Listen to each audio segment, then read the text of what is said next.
Hello and welcome to the Alternate History class. My name's Andrew and here we explore alternate history through the lens of a history class from another timeline. This week, to begin Season 2, we'll be taking a look at the Battle of Waterloo and see how it would shape the face of Europe for nearly a century.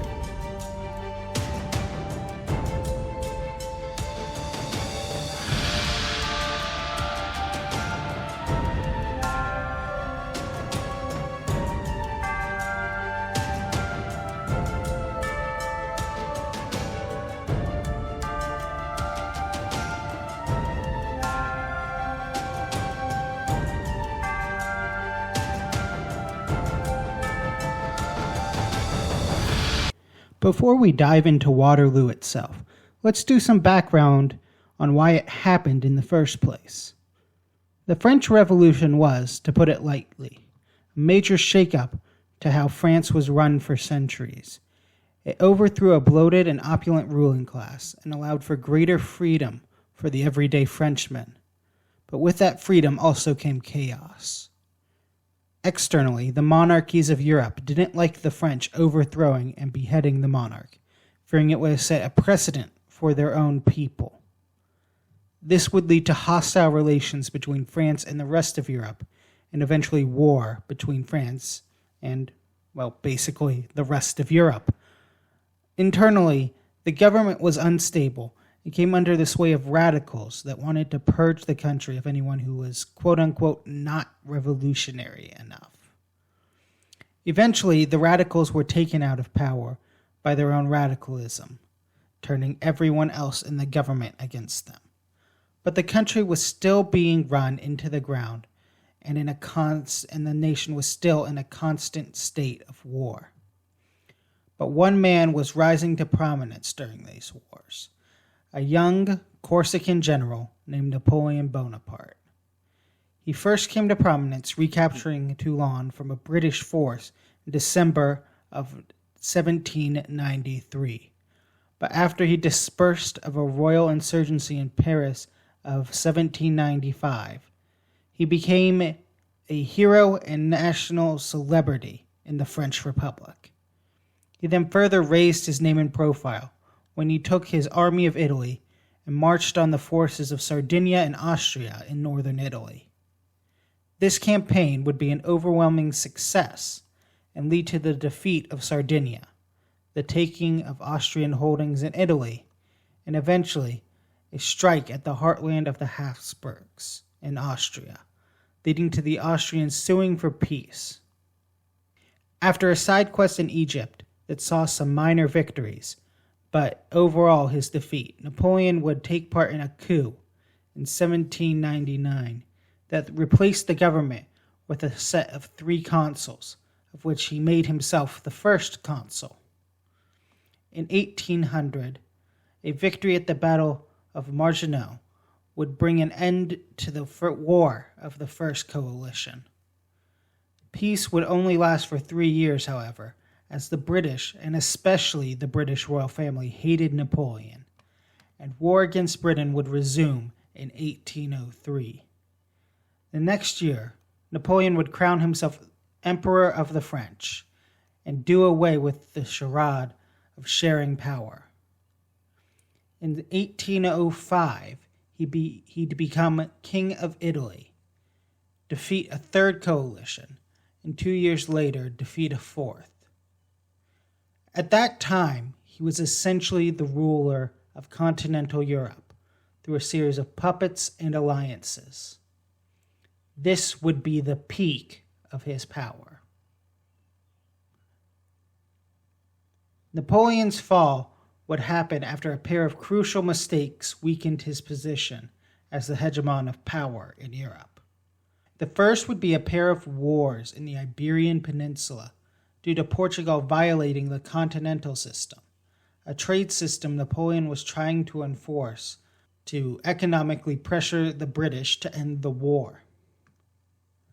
The second would be a war primarily against Spanish guerrillas, as well as the British, after Napoleon tried to install his older brother Joseph as the King of Spain.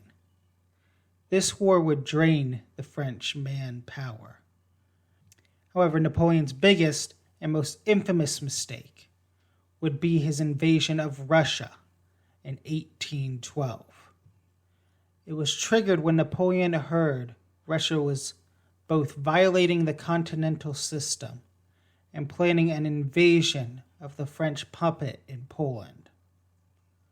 While Napoleon would take Moscow, the Russian scorched earth policy and refusal to surrender would force the Emperor of the French to retreat, and General Winter, the great ally of Russia, would make this retreat devastating.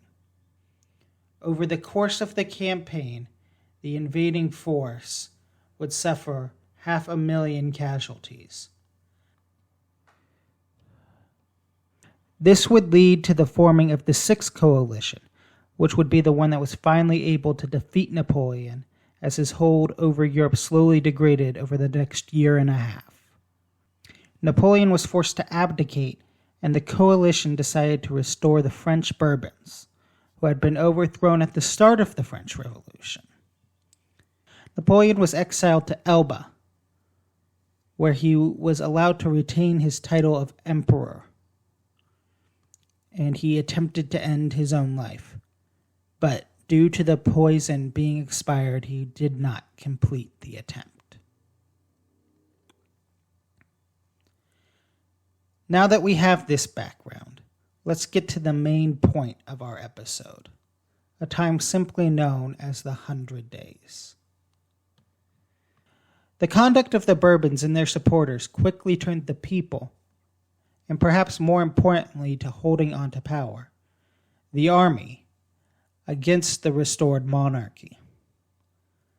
So when Napoleon left Elba to reclaim his throne on February 26th of 1815, a mere 10 months after he abdicated his throne, he was welcomed with open arms when his 1,026 men landed at Cannes.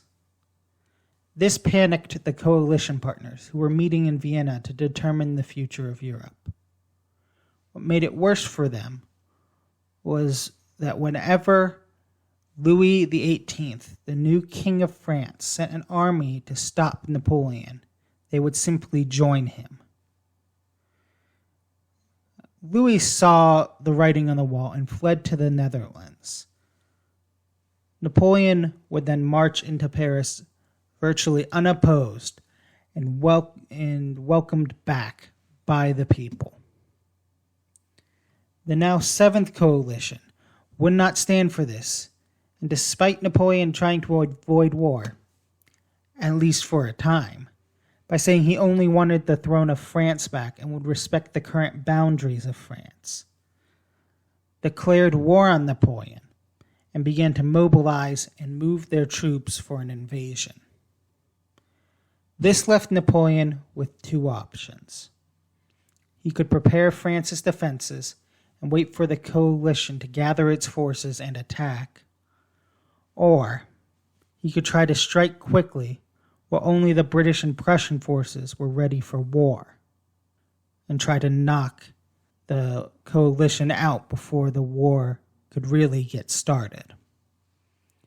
Napoleon opted for the latter, hoping to secure an ally in Belgium, which was currently occupied by the Netherlands, drive the British back off the continent, and hopefully force a change in government from the ever-hostile Tories to the peace-favoring Whig Party, and forcing a Prussia on the verge of bankruptcy to sue for peace.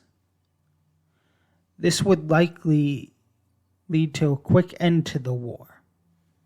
So on June 15th, Napoleon would attack into Dutch Belgium toward the Prussian positions in the east. This would catch the British commander Arthur Wellesley, the Duke of Wellington, off guard due to his spies telling him Napoleon would not attack until July 1st at the earliest. This allowed Napoleon and his forces to take Charleroi without a fight, Napoleon would then send one of his marshals, Michel Ney, to push up towards Brussels and the British. The next day, Napoleon would engage and defeat Gerald von Blücher and his Prussian forces at the Battle of Ligny, while Ney would engage Wellington at Quatre Bras, losing but preventing him from reinforcing Blücher. 2 days later, Napoleon and Ney would join their forces and engage Wellington for what would prove to be Napoleon's last battle at Waterloo. The Battle of Waterloo would begin around 11:30 a.m. with cavalry skirmishes on the French right, as forces under Napoleon's brother Jerome and Hippolyte de Rosnivien de Pierre attacked the complex of Hougoumont, which would hold for the whole battle and hold up a decent portion of the French troops. About an hour into the battle, Napoleon learned from a captured Prussian that the Prussians under Blücher were on the way to reinforce Wellington, which gave him an added urgency, and so he ordered a major attack on the Allied left center. During the attack, the British forces held, including most famously at a farmhouse called La Haie Sainte. Napoleon had to race against time before Blücher arrived and launched a second offensive around 4 p.m. after learning the Prussians would arrive behind him and knowing that he needed the British to break now. However, things would not work out for the Emperor, as the British would hold long enough for the Prussians to arrive. The French would be the ones to break, and the Allies would claim the victory. The battle would have heavy casualties, with the French suffering 33,000 casualties, and the Allies suffering 27,000 casualties, with around 7,000 horses lost between the two sides. The battle would basically end Napoleon's return to power. He quickly made his way to Paris to try to raise another army, but failed to do so, as both the legislature and people had turned against him. He abdicated the throne in favor of his son, Napoleon II, on June 22nd, and fled, eventually being captured on July 15th. Once again, the Bourbons would be restored, and this time the coalition would take no chances of Napoleon returning, and banished him to the remote South Atlantic island of St. Helena, where he would die of stomach cancer on May 5th, 1821. Napoleon's impact cannot be understated, as he instituted reforms in the civic and educational realms, popularized the metric system, ended the 844 continuous years of the Holy Roman Empire, began the unifications of Germany and Italy, spread nationalist sentiments to Latin America, which would lead to the independence from many of the Spanish colonies, and helped the U.S. to expand westwards by selling the Louisiana Territory to the United States. And although his nephew would rule France from 1848 to 1870, his dynasty would not be a major player outside of that. But what if the Bonapartes became one of the major dynasties of Europe? What if Napoleon had been able to solidify his place on the French throne with a victory that day at Waterloo?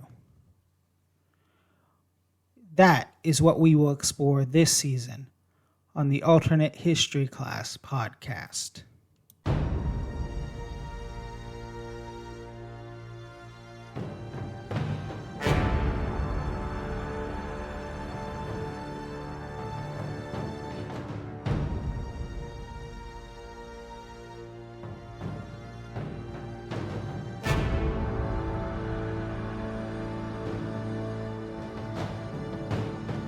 Thank you for checking out the Alternate History Class on YouTube. If you enjoyed this week's episode, feel free to like the video, and if you want to see each video when it goes live, subscribe and hit that bell. The Alternate History Class can be found on Spotify, Apple Podcasts, or wherever you find podcasts. Big thank you to my patrons. If you'd like to support the show, you become a patron, and if you're in the top 2 tiers, you'll get a shout out at the end of each episode after you sign up. Thank you for your most important donation, your time, and I'll see you next time as we journey down the path not taken.